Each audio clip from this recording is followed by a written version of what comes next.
everyone. Ariel Adams here with Superlative Podcast. Please listen to aBlogtoWatch's other podcast, aBlogtoWatch Weekly, where we talk about the latest watch news and reviews. Today on Superlative, my guest is the CEO of Hautlence, Cédric Joos. Cédric, welcome to the show. Thank you, Ariel. Very happy to be here. I'm trying to remember where I was when Hautlence started. It was near the time when I started my career. What year was it again? 2004. 2004. Because in 2007, I started aBlogtoWatch. And in the years before starting aBlogtoWatch, I was reading what watch news I could find. And companies like Hautlence had just started. So for me, they represented the cutting edge of the sort of Swiss luxury watch industry. They had totally different designs, right? The reason the brand existed was not a revival of an old brand. It was a brand new name. It was an interesting era. Other companies, MB&F and Urwerk and others were born at the same time. You're someone who came into this afterwards. What do you know about that sort of early 2000s era? What does that mean to you? So when I took over the brand in 2000, when I took it over recently, my interest was to meet as quickly as possible Guillaume Tétu, who is the founder of the brand. So we went to Neuchâtel to go back to the roots to find out what the brand stands for. And as well, I think the brand lost a little bit why we are doing this. And I think the initial phase in 2004 is very important because in 2004, it's a little bit like the renaissance of watchmaking. A lot of new watchmakers appeared or developed new watches that only not tell time, but in a different way. And I feel like that's very important to understand that we are one of these brands that try to initiate that trend of telling time differently than just with hands. And going back to Neuchâtel was fantastic because he showed us his first offices, how difficult it was at that time as well to find suppliers who, in that small scale, because they only produced as well at that time, like around 200 watches, to produce in that scale something special. They were unexisting or very difficult to find, and you needed to pay the price as well. So the price point was much higher at that time. And to understand that allows us now to build the future and create the vision that we have now. So I think those roots cannot be forgotten. I think now that I'm thinking about those times, and I know a lot of those people, and I heard stories about their struggles. And as you said correctly, just getting the watches made was the biggest challenge. Forget getting them to work. That was another challenge. But getting someone to make the parts. And people would hold people hostage, really. They're like, I'm not going to make your parts. I know you need that one little part for me. I'm going to be mean to you, or I'm going to demand more, or I'm going to just say I'm not going to do it, knowing that you have no other option. And brands would be like, in this prisoner state where these suppliers who are so powerful. And one of the things which has changed over this, 20 somewhat year period is there's more suppliers. There's more options for people to go to when you want to get these small parts. There's a whole new part of the industry which is designed not just to make watch movements, but to make these watch movements that use totally different parts. It's not like a basic automatic movement that has a lot of the similar parts. Some of these things are totally different. And one thing that I also noticed, and I'd like to know if you feel the same way, is that at the time in the early 2000s, these small brands were all about trying to make a new kind of movement, whether it looked different, it operated different. It was all about what's inside the watch. And then they had to think about like, oh my gosh, we need a case to put this thing in. Today, wearability is so much more important that it's the opposite. People start with a case, make it all crazy and weird, and they're like, okay, do we want to spend more money making a wild movement? Do we want to do a normal movement? But it's funny how there's just been that big shift from first inside, then outside, now first outside, then inside. Would you agree, disagree? It's a little bit the same question with the chicken and the egg for us inside. Yeah, maybe. What was first? What was first? But it's true that due that we use now in-house calibers from 2020, we reorganized the company from Neuchâtel towards Schaffhausen. And in 2022, we launched the first product that was fully made in Schaffhausen, which was by using in-house calibers of Moser. So that enabled us to break down with the prices, but we needed to use bigger cases. So in those terms, we started first with the movement and then the case. But to make it variable, as we have a rectangular case and it's horizontal, not vertical, we needed to have an integrated bracelet to make it more variable and less big. Because if you don't use lugs, it makes it much smaller if you wear it. And yeah, it's true. But now the future is as well, first the movement and then the case around it, because to develop a movement, it's often like that you go on the hunt of new technology. So you go to ask new suppliers and what they have as new technologies, and then you build a case around it. So we are looking into an idea for next year to maybe introduce a new case size and shape. Now, you are someone who I call a commercial person. You have experience selling watches at multiple companies. Correct me if I'm wrong, but I think that what motivates you is wanting to know what customers want, wanting to know what they expect. And so my question is, what do the consumers want these days? Do they want a unique movement experience? Do they want to tell time differently? Or do they want more a jewelry style approach, which is case and bracelet and things like that? Again, you have a lot of recent experience selling these things. Where do you think the consumer is at right now, just in terms of what they want? I know they can be educated. I know there's room for new stuff, but just in terms of what they want, you think? So as a brand, what is important is not to follow too much trends. You need to understand who you are. And when you understand who you are, you will find your customers. And the customers will find yourself. I recently had a very good conversation with one of our customers who just recently bought a watch from us. And he say, we gonna find you because we are looking for something very special and very individual.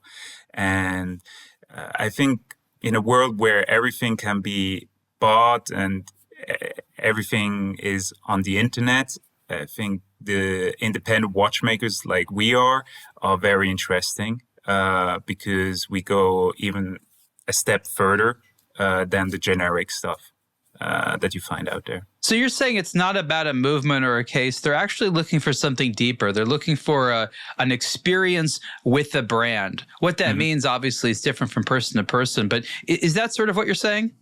Yeah, I feel like we can be close to our customers as well. How bigger you get, how less time you have for each customer.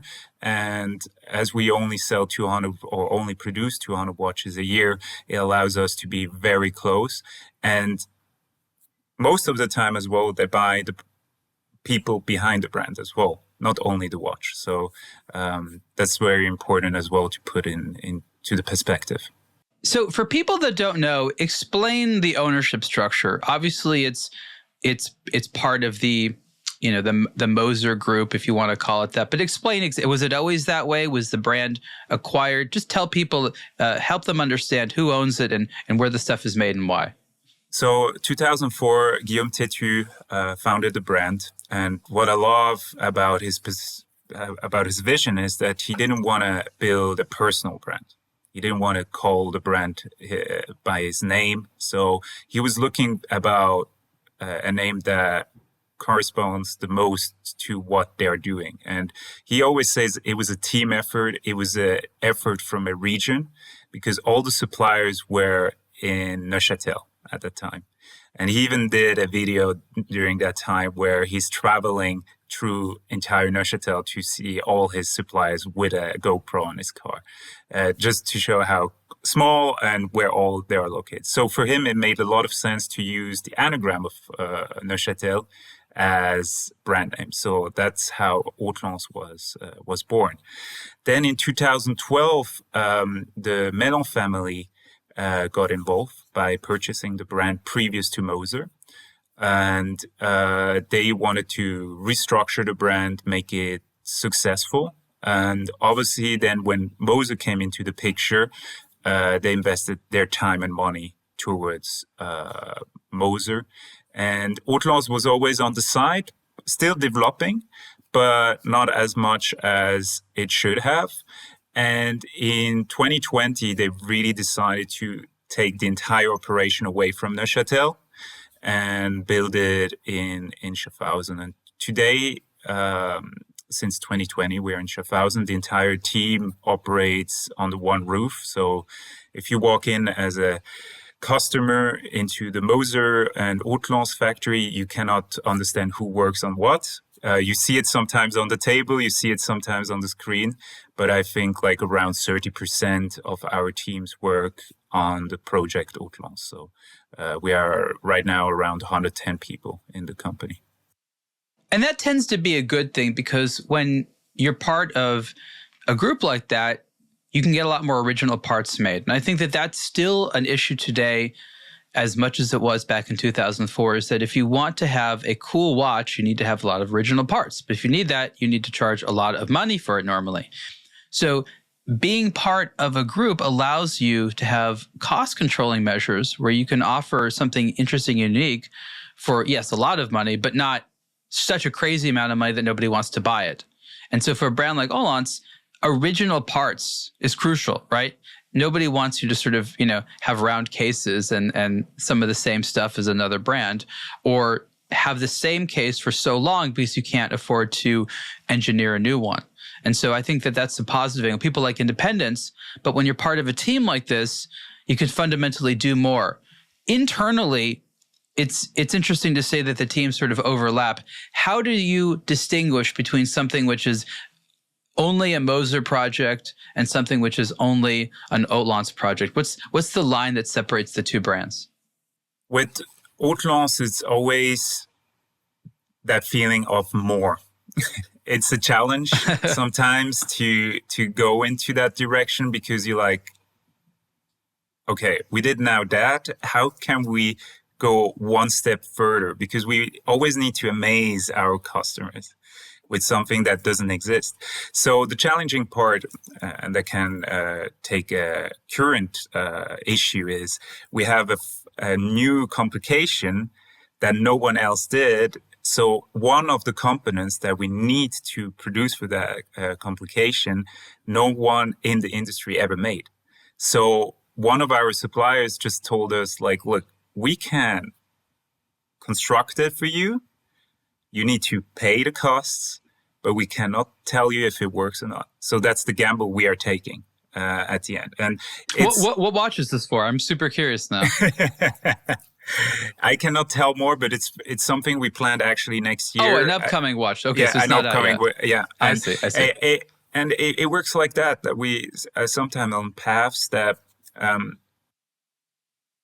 I think Caspar, who is one of our engineers, said it the best. Some ideas are maybe now realizable where 2-3 years ago they were not doable. So he says sometimes he just needs to look into some past documents to look, now it's feasible because we have the technology. And yeah, that's the challenge. I think Moser is more a hybrid on that way, that they try sometimes to show some complications. A good example is the perpetual calendar that they fully minimalized and made it very user-friendly in 2006. But there's less that pressure to make a new function or show something that the market didn't see previously. It's more on the design aspect that they have that pressure. No, that makes a lot of sense. And I'm going to try to say it a different way based upon sort of the perspective I have. And I think it's a very important, almost philosophical approach to the difference between some of the modern watchmaking and the sort of classic traditional, as Moser definitely is.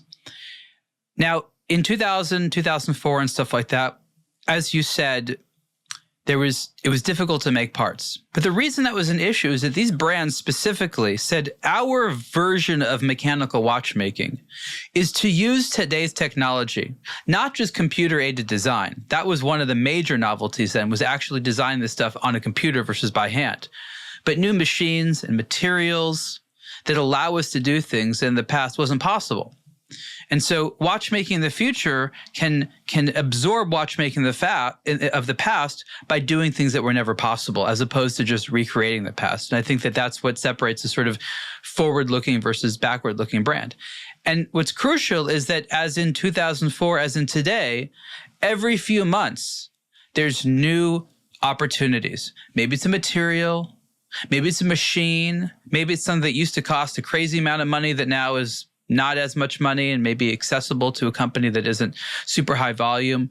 But for those watchmakers who are interested in blending the old with the new and pushing the envelope, it's still an exciting time and there's no stopping it. And as a collector, I love that because I don't expect to see new materials and things like that and movements from a brand that's classic like H. Moser Cie. But at Hautlence and some of the contemporaries, that's what I'm looking for. I'm not just looking for like the new cool geometric shape. I'm looking for advancement in movements. And that might represent not the hugest amount of the customers, but as you said, they find you. That is a distinct area of watchmaking today. It's using contemporary technology to push the envelope of these mechanical machines. I don't even know if there's a name for that segment, but you and I know that it's a real thing, right? It's definitely a real thing. My personal side reminds me a little bit that time where you needed to travel to find specific clothing. You needed to go to a certain region. You went to new cities. And I feel like in a globalization like today with the internet, everything can be found on one clicks or some clicks, and I feel the at least it seems that way. Yeah, and I feel like the excitement about our brands like Warburg, MB&F it's very unusual, and when you see that, you're like, wow, I thought I knew everything about watchmaking, but this is something out of norm, and I think there we play a big role. It's not for everyone, but it doesn't need to be for everyone. It's for a collector who has already a journey, or it's for someone who joins this beautiful hobby of watch collecting and just says, I want something different, fully different, who gives me a certain feeling. And I feel like with our watches, you're always like that conversation piece. If you go to an event and you wear one of our watches, it will not be unseen. And it has a positive effect that people will start a conversation, say, what's going on your wrist? And then you explain it, and you have the pleasure to explain it, because at first it's not clear how you read time, because it's not the generic way, you know? I have to say that I admire watch collectors that buy Hautlence and brands like it the most, because they are taking that risk. They know that by definition it's new. And because it's new, no one's seen it before, and therefore there's no community consensus. The community isn't going to like it because they haven't made a decision on it yet. You yourself in a vacuum have to have the confidence that you think it's cool and that you can defend it. And that is an admirable thing to do. And that's why I admire this collector's best. It's easy to go buy a classic looking Patek Philippe or Vacheron and have a bunch of people say, oh, so classic. It's looked great for the last 7 decades. You know, that's easy to do. It's harder to take something, you know, like a watch that transforms into a robot and wear it proudly and be like, yeah, for me, this is high-end watchmaking. That's one of the wonderful things about the hobby. But let's be honest, that's still, I don't know, maybe 10, 15% of the customers out there. It's a wonderful niche, but almost numerically, it's always going to be a small number of people that have the confidence to do that, right? Yeah, but that's the reason. First of all, there's always this discussion why we only do 200 pieces. It's not because we have only 200 people per year who want a piece from us. It's like, as well, it's difficult to make. Today, we have a famous newspaper from the region coming to write an article about us because they didn't even know that there was such an exciting brand in this region. Because in Swiss Germany, you really need to go look far to find an independent brand first, and then one that does watches like we do, because it's all more towards Geneva, which is the French-speaking part. And then to find watchmakers who do actually have the knowledge to assemble those beautiful pieces is even rarer. And we're very lucky now to work like hand in hand with Moser, because the watchmakers who make the perpetual calendar for Moser make our watches. So we have around now 4 watchmakers who can assemble our watches in-house. So you can see that it's a lot of work for them. And obviously there are some base movements that we can use. It's not all highly complicated, but the module itself, where you see the hour, is the complication. So that's where they work, and it's nerve-wracking, and that's the reason why, as well, the people that we speak for, it's like a hand in hand. There are not many people out there who have the context to buy that watch, and then there are not many people who can assemble something like that. So it goes like hand in hand. So it's a very special product at the end. So I just want to clarify, is the future development going to continue being different ways of telling the time? That's obviously been a theme that you explore. You have everything from the wandering hours to, you know, an interesting way of showing the hours and the minutes along sort of a retrograde scale. Do you feel like you have your signature displays and you want to explore it more? Or are you still invested in quote unquote new ways of indicating the time? So we're looking at new ways of indicating time. I think what is as well important is that the sphere has right now not yet the recognition that it should have. I think more people should know about this function.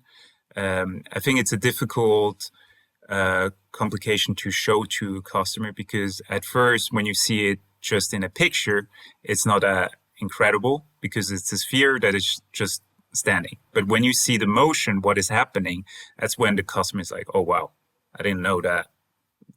That's cool. So we are now rethinking to relaunch that piece properly so that everyone knows about it, because it's crazy, because it turns 1.5 around itself, this hour indicator, and changes 3 times the direction. So it's like a gyrotourbillon.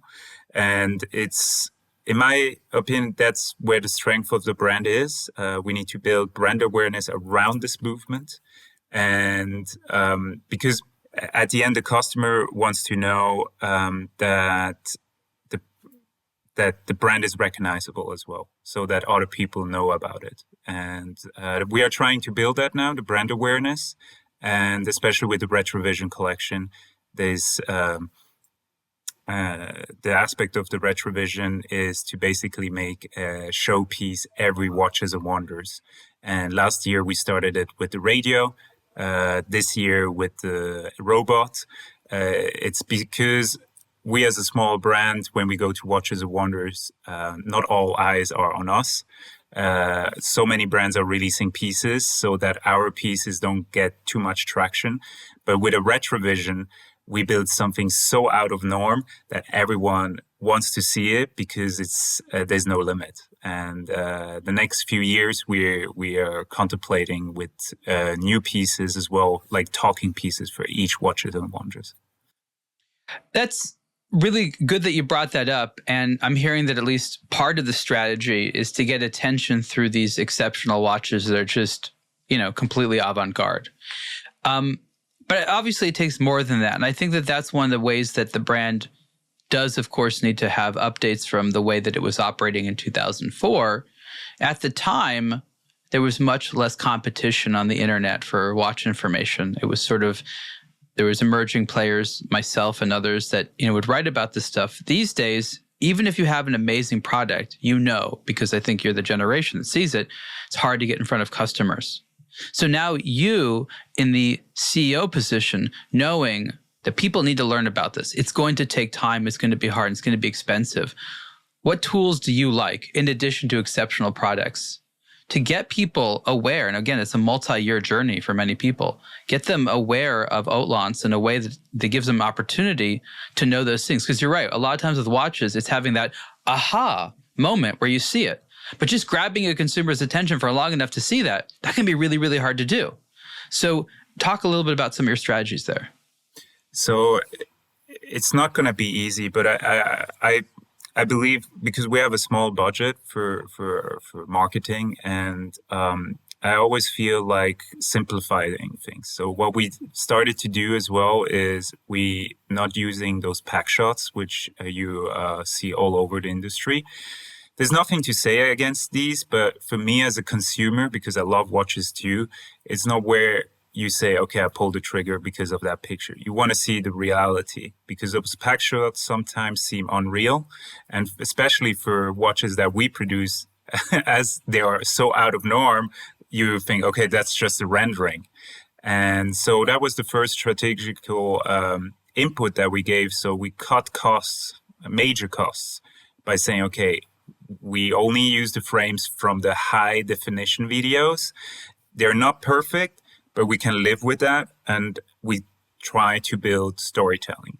So what our goal is now, every release, to have someone from his passion that thinks a little bit out of the box, where we can build synergies or connect dots, and has a inner connection with time, and has a story about time. What as example, Jay, the chef, say time for him as an Indian cook was totally different. So he was always half an hour late, and he thought that was the norm. And then he came to Switzerland, and it was like, you come 5 minutes earlier, and at 11 o'clock, the train leaves. And if you're not there, the train is gone, and the train is not waiting on you.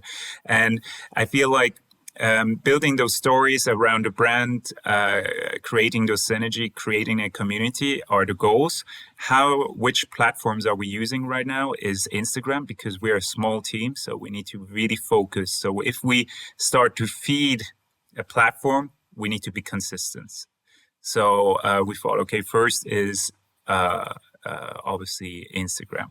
Afterwards, I try to be as outgoing as possible. So being on podcasts like yours is helpful to tell the story behind it. I think Hautlence, a lot of people heard about it, but they cannot really say for what we stand for, and that message needs to go out there, that we are part of that movement of 2004. And we are like now looking at new ways of communication. I think LinkedIn could be an interesting platform, but it needs to be oriented towards that platform. And that's not easy, because you need to have at least, that consistency. You cannot just only post once.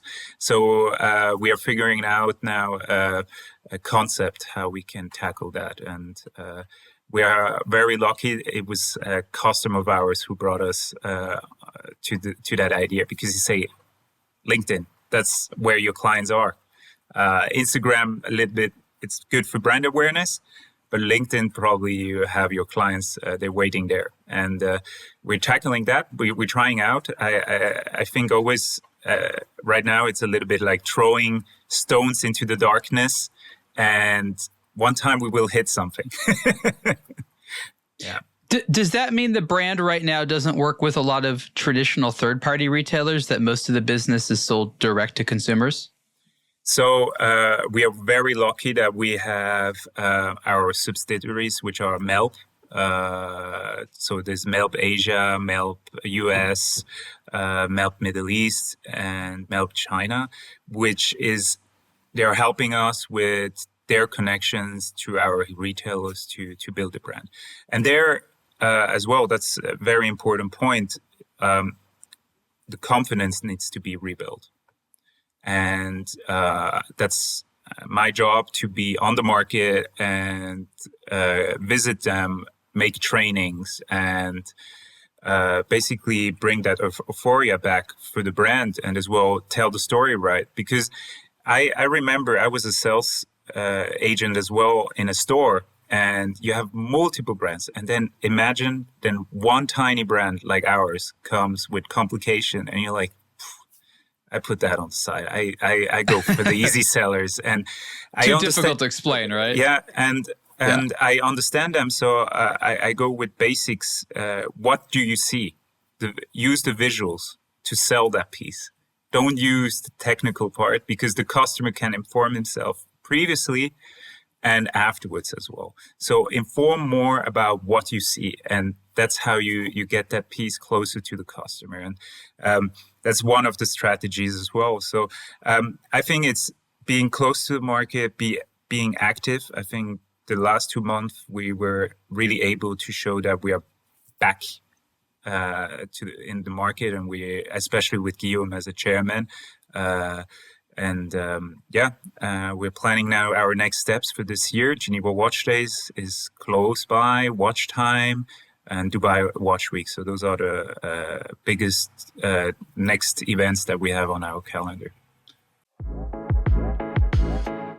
This summer, soar into the wild blue yonder with Marathon, the Canadian maker of professional use watches. The SS Nav D Blue Yonder is now available. It's the first blue dial stainless steel edition of the combat-proven Navigator, originally developed in 1986 for U.S. pilots at Kelly Air Force Base. Housed in a steel case with a Parkerized finishing, this Navigator houses a Swiss-made, high-accuracy quartz movement. It's mission-ready and built to high standards. Self-illuminating tritium gas tubes and the hands and hour markers provide constant, low-light readability. Rounding out the striking blue colorway are a blue bezel and matching blue Swiss-made FKM rubber strap. Limited to just 500 pieces and never to be produced again, get your Marathon Navigator Blue Yonder watch before it departs for good. Visit marathonwatch.com. So I have a question. I want your opinion on this. The last several years has demonstrated that people like yourself have to, as you said, travel a lot. In addition to running the company, you also have to basically represent it. And a major reason for this is the consumers want brands that they can interact with. Them feeling like they can speak to the man or woman in charge, ideally the watchmaker, the designer. Like, this is a big plus for a lot of people. But I've noticed that this is sort of like an add-on responsibility to being a CEO. It's difficult to run a company while you're also traveling all the time. And since I think that you have the ability to sort of not necessarily fall into these traps, I want to know, do you think maybe there needs to be like more roles at the company, which is, for lack of a better term, traveling salesperson, that their job is to travel to tell the story? I feel like so much of this is being put on one person who has other responsibilities. And because such a big part of selling the brand is just traveling from city to city, meeting people, representing, does there need to be a new class of employees at brands that do these things? I totally agree. There should be, I think right now we see it that Moser is bigger. So there's certain sales representatives of the brand that have areas and they travel towards them. And we cannot be everywhere. You one person, but the importance of the founder or the CEO being on the market is crucial. I saw it with Guillaume, who is the founder of the brand, and me right now running the brand, being in Asia, gave a big impact because we were able even more to motivate the sales personnel because they were honored that we were there, even that we are the same people. We are on one human length. But I believe that it's important that it's a good mixture.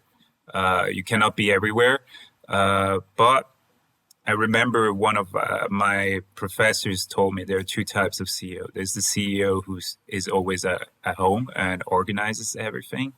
And there's the CEO who is more a salesman, who is outside closing the big deals. And I feel as a watch brand where we are creating emotions and where people want to meet the people behind it, it's very important that we are active on the market. Obviously, if you compare it to a brick brand like Rolex, you maybe even don't know how the CEO looks like as a consumer. So yeah, it's different. It's a different clientele. But we need to use that as a strength. Well, when a brand doesn't have Rolex style clout, what I've seen and the conclusion I've come to after years of looking is that it's product plus relationship. People are not just romanced by a product. It's got to be the product plus the relationship with the brand. Both of those things have to be strongly sold. And as you said, a brand like Rolex has no chance of doing that, okay? It's got a reputation. It's amazing. It spends a lot of money making that reputation, but no one is going to feel like Rolex noticed me. It's just not going to happen. But with a lot of other brands, there is an opportunity. Someone having a face-to-face conversation with you, Cédric, in their own city about the watch that you and a couple of other, artisans in Switzerland are putting together, that is so meaningful. That's relationship. Yes, of course, they have to like the product, but they're going to like the product even more because of that. And it just requires you being there. Having a display and nice graphics is never going to replace a friendly person who can look you in the eye and shake your hand, right? I totally agree. I think, if you go inside our company, you will quickly see we're very young, but as well, a lot of our people are super passionate about watches. We can speak about other brands, and I think that's as well important that we cherish that entire Swiss watchmaking industry. And when I go, as example, we went to Chicago and there were other watch collectors wearing those beautiful MB&Fs. We love to see those pieces on wrists and seeing that there's a crowd out there who worships what we do, and they are from another continent. And that's the reason why building those communities and building as well those relationships are important for us and make our jobs so good.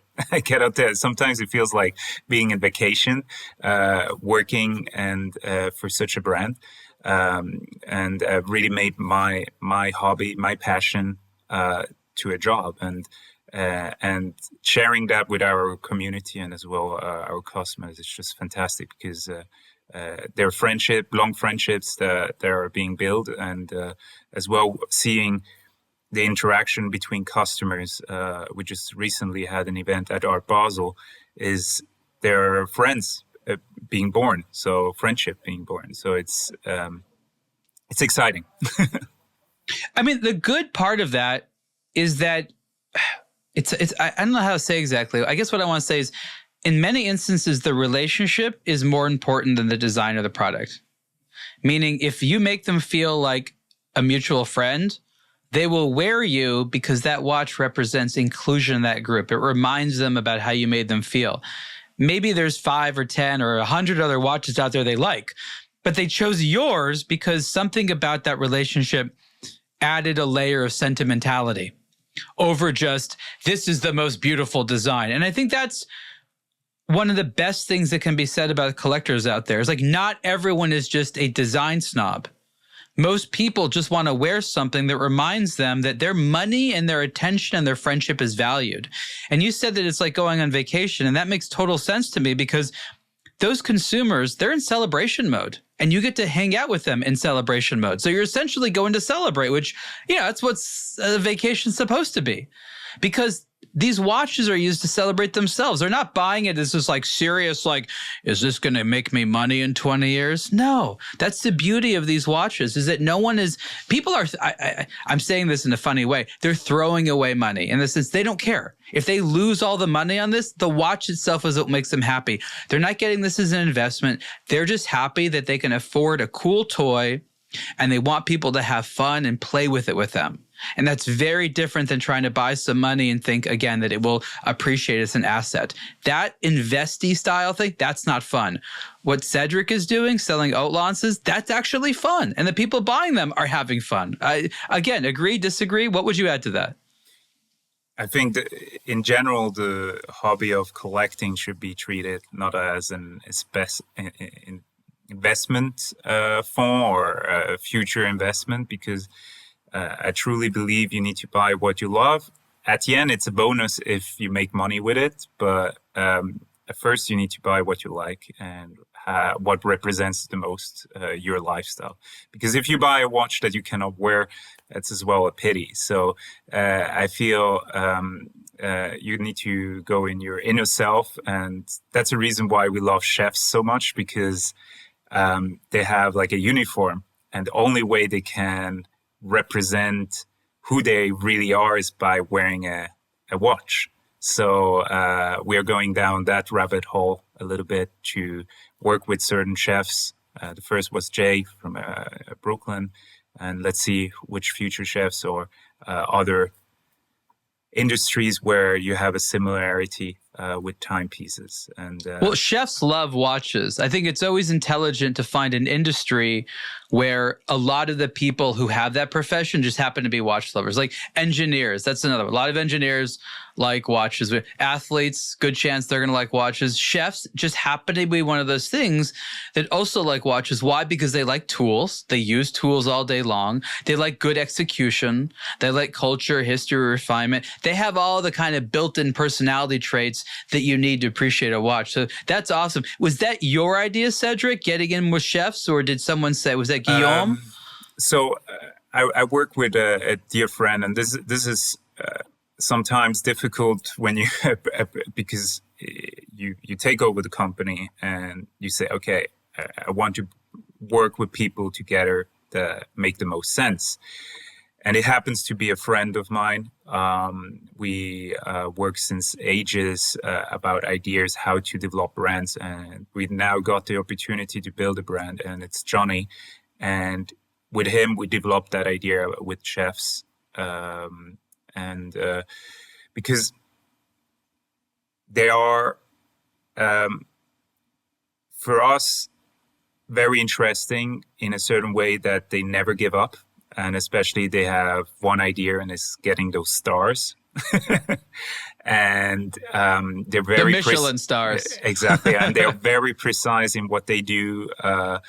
And I mean, this idea was born there. Obviously, we are not just looking into that topic because it would be a short road for us, because we need to look into other industries. But it's an industry that we are fascinated about. We have good contacts into that industry because I think food, cars, watches, art. When you like watches, you love food. Like, it's automatic. So we obviously going into stereotypes, but we approaching them a little bit differently and showing the real face and real story. So we're trying to tackle that a little bit. No, you have to draw parallels. This stuff is too abstract. You have to say, do you like chefs? Oh, okay. Well, we like chefs too. And this chef also likes us. So if you like chefs, maybe you'll like us. Like it's got to be that simple. Yeah. Yeah, no, fully. And at the end, it's about sharing that true passion about timepieces. No one needs a watch. We have phones around us. We have everywhere digital displays that indicates which time it is.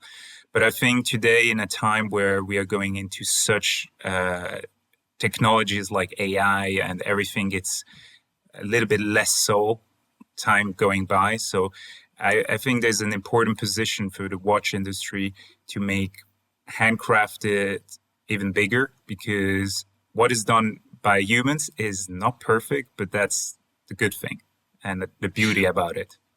Well, I'll tell you something that I've been thinking about that I think it goes along with what you're doing, but it's been something which has been not leaned into as a concept. And I realized this when thinking about actually the Swiss hospitality industry. And it's like, what is some of the primary appeal of the sort of Swiss approach to it? And that is, and this is what I think is also important about chefs, that you are trusting the outcome to someone who is trained and really knows what they're doing.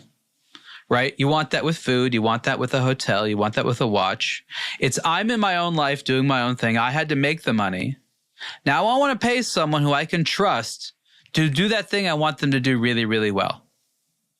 And that's where all the similarities sort of come in, because you want, it's not just Swiss craftsmanship, but these are the people that know this stuff.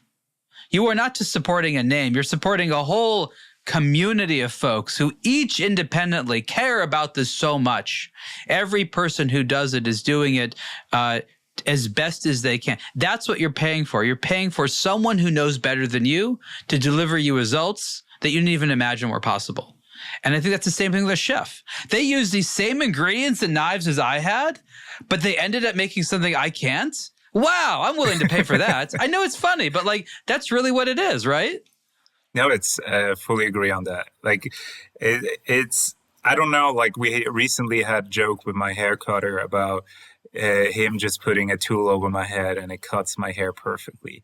But this as well, this interaction with him speaking about topics and maybe even coming out with an idea. I feel like sometimes we feel like that, is it very necessary for us to go into that event and then you go there and you're very surprised what you come out with, or that meeting, or there's always ideas coming out from certain things, and that's living, not staying in your place, moving around. And that's what we're trying to do now at Hautlence is very taking our chances where we can and building that brand. And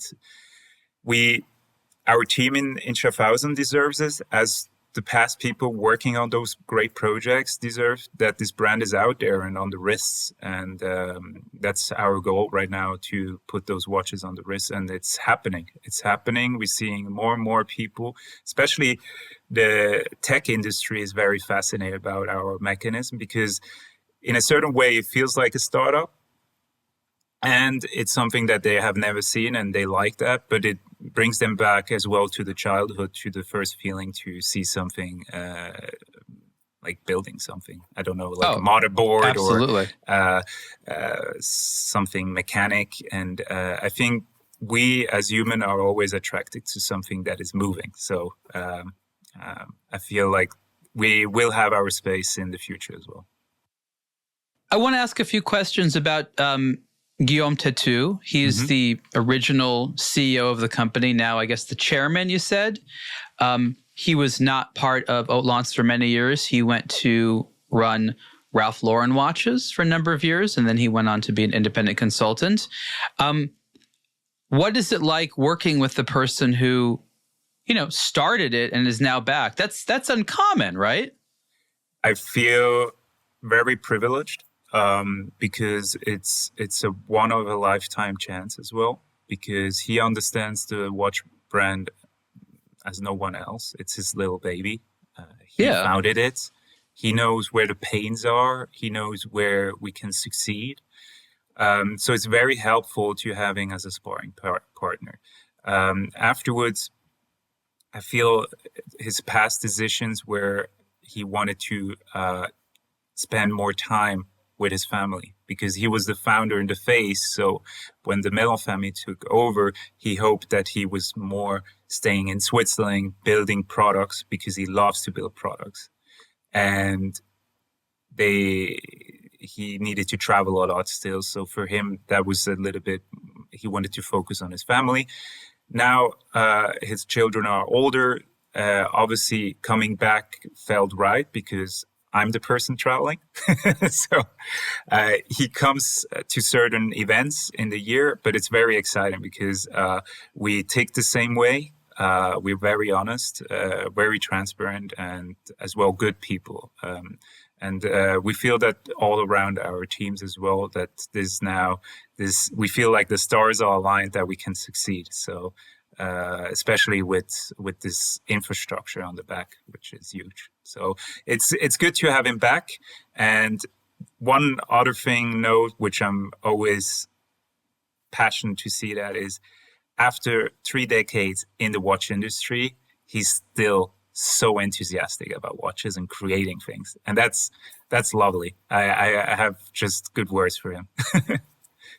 I respect that a lot, because I'm not a builder. I've done a couple things here and there and I like it, but I'm into this for the new stuff as well. I'm not in it to show off. I'm not in it to say I'm around money or whatever. I'm in it because I love to see these new things. I love to ask myself how it makes me feel. And I love to talk with people that are building things. So he's doing it for all the right reasons, but he couldn't do it if it wasn't for people like you that went off to sell the stuff and bring the money home so you can build more of the stuff, right? Like that's, you're a crucial part of it.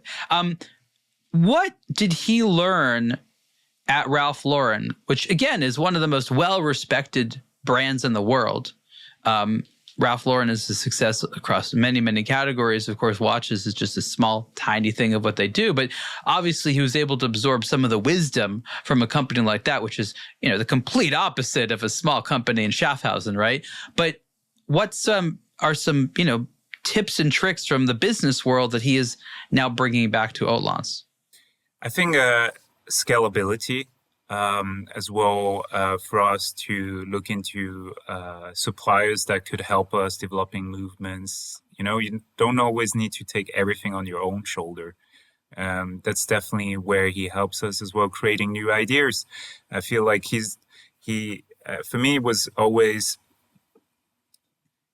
when I took the brand, I knew the brand previously due that I worked with Moser. But for me, it was very difficult to understand, okay, what is actually Hautlence standing for? So having him back as well as someone who now saw how Ralph Lauren, who has not an easy way of communicate, because they're actually a clothing brand, which is now selling watches.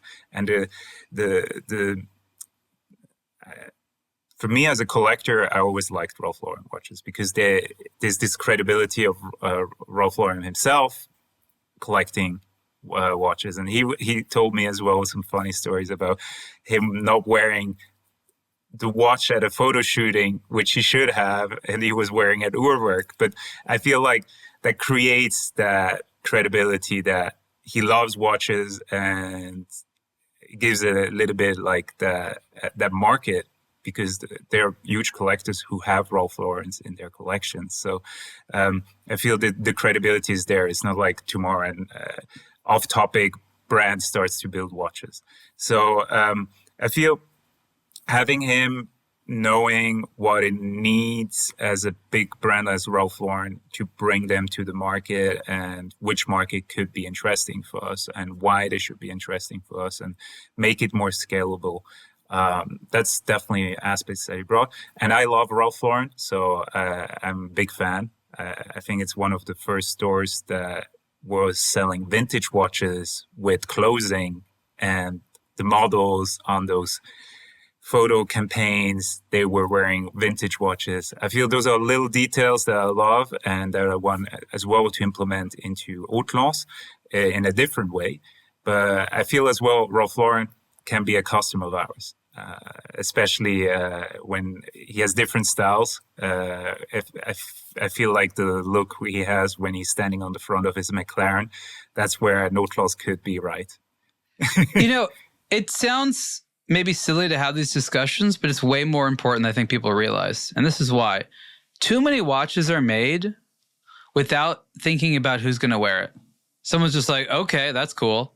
But you have this idea of a personality wearing it, which means that you have a use for it. And the best watches we know are ones that somebody had a use for. It wasn't just like, no one's done that before. Because then people are like, okay, I agree. No one's done it, but I didn't ask for it. What you're doing is important because you're imagining a user. And that is absolutely crucial. As long as there's one distinct personality that you think to yourself like, yeah, that will look good on him. That is what all of these watches need as a beginning. And so I like to hear that, because I think you agree there's too many nice watches with no one human out there that they're intended to be worn by.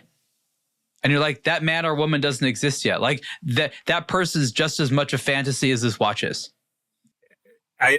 We know for which client we stand for. I feel like it's, I love that Bucher, as example, took over the Masterworks, because it makes now watch shopping much more interesting for someone who knows already everything.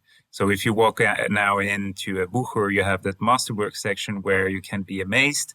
And we are looking. Is that where the independents are? I don't know the names of their sections. Yeah, so you have Urwerk, you have now newly Debutune, who joined.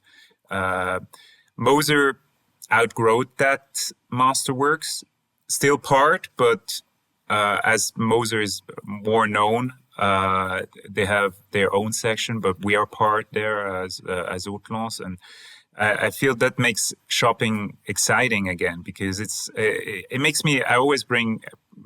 In every conversation, basically, I say always it's like that feeling when I walked in Colette in Paris. It was a concept store which their only goal was to search for products that no one knew about it. Colette was a cool store. That was a super cool store. And for me, working for a brand that builds that feeling is just amazing. And we want those customers that. They want that feeling. They had already everything, and that's very difficult. If you have everything to create that feeling, you get numb in a certain way. And I remember my first time touching a Rolex timepiece and then getting one. It's the best feeling. And we thankfully create that feeling for someone who collects already a lot, and when he feels our first watch, I'm 100% sure we give him that feeling again. And that's, it's addicting.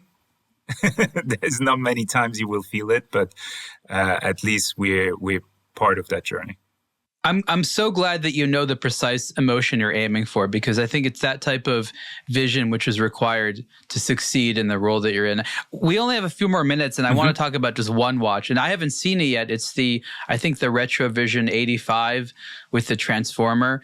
So again, I've seen pictures of it. I've yet to play with it. For those that don't know, if you grew up in the 1980s, and I guess a little bit before that and after that, with Japanese folding robot toys. I guess that's the best way of explaining it. There's, of course, Transformers, which was the most popular. It was not just Transformers. It was all kinds of stuff. And so this watch, I don't know if it can detach, but it folds into sort of a rectangular watch, and it unfolds into, a Japanese robot toy style little character. My question is, what did you need to do to make this feel luxury? Obviously, those were toys. Some of them were metal, many were plastic. What did you do to the action of moving this, or the way it looked, to make it a luxury item as opposed to a toy?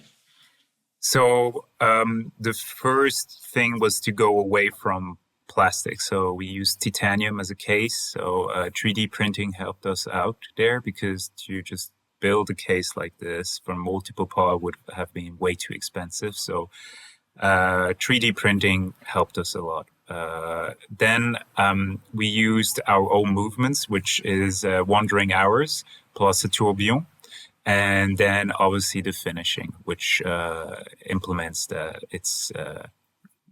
think the plastic is the most concrete one, because you feel it's titanium. It's heavy because it's one block, but that makes it feel luxurious. And then the function, obviously, which is... Yeah, how did the joints and things move? I mean, I imagine that it just should feel nice, right? It's...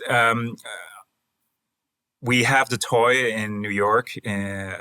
Brett found it. He randomly walked into a store and it was hanging in the back. And he asked the guy if he would sell it. And he bought it, and it's in a pristine condition. And to play it around with, I was very shocked how close we got. Oh, so this was like a real robot watch toy. Yeah. And you made like an Hautlence version of it. I see. And I grabbed, like, everything was functional. And we made it a little bit obviously more sophisticated by using other materials as well. It's not digital, it's analog with the wandering hours and the tourbillon. So not comparable, but the same instinct in a certain way. Like it's, you see, like it's comparing cars. It's a car, but it's different. What have been some of the feedback? Is it people that played with toys like that? Is it people that maybe didn't? I'm just curious, because again, the whole point of that watch is to elicit feedback, right? People are having a strong emotion. What are some of those emotions?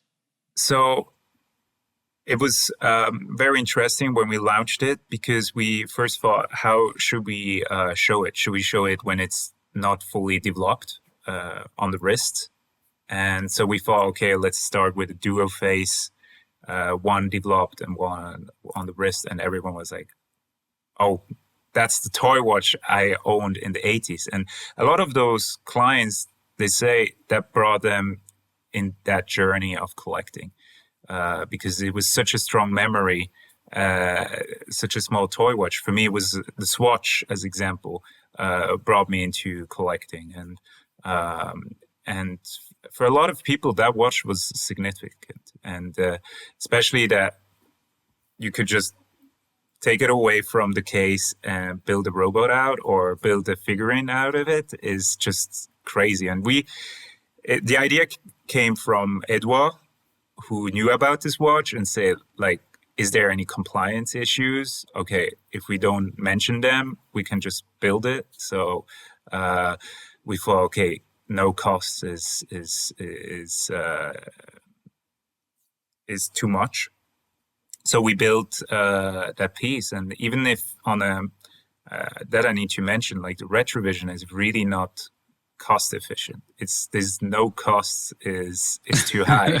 So it's not a business case in a certain way where we like saying, hey, we need to generate money with that. It's really much to play with nostalgia, that Retrovision collection.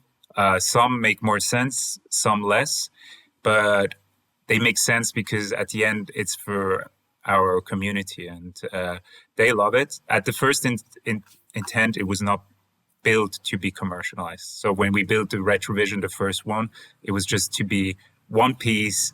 We show it, we make the noises, everyone is speaking about it. But we got so many inquiries by customer actually wanted to buy the piece that we say, okay, it just makes sense to build them for commercial purposes. So we made the first one was 10, the Retrovision 47, which was the radio, and the Retrovision 85, which is the robot. We made 8 pieces. So highly limited, all sold out already.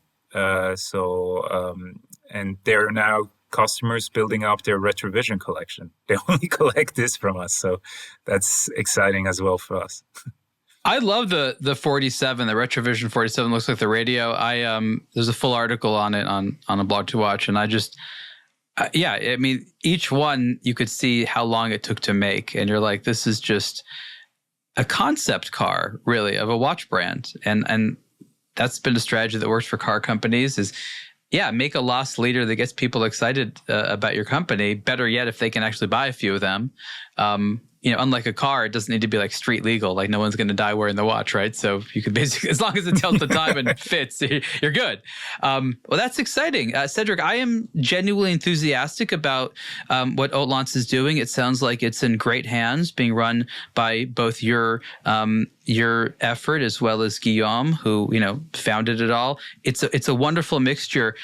Before we end, anything specific that you want people to look out for on the horizon from the company? I think if you stay connected with our Instagram, you will see where we are going.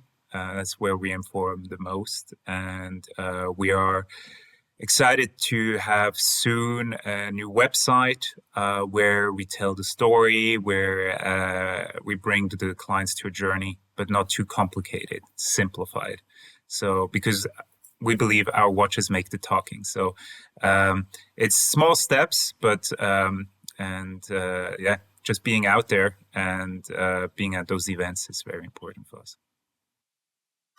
The website is hautlence.com, and also check out their Instagram page, as Cédric said. This has been the Superlative Podcast interview with Cédric Joos of Hautlence. Cédric, thank you so much. Thank you, Ariel.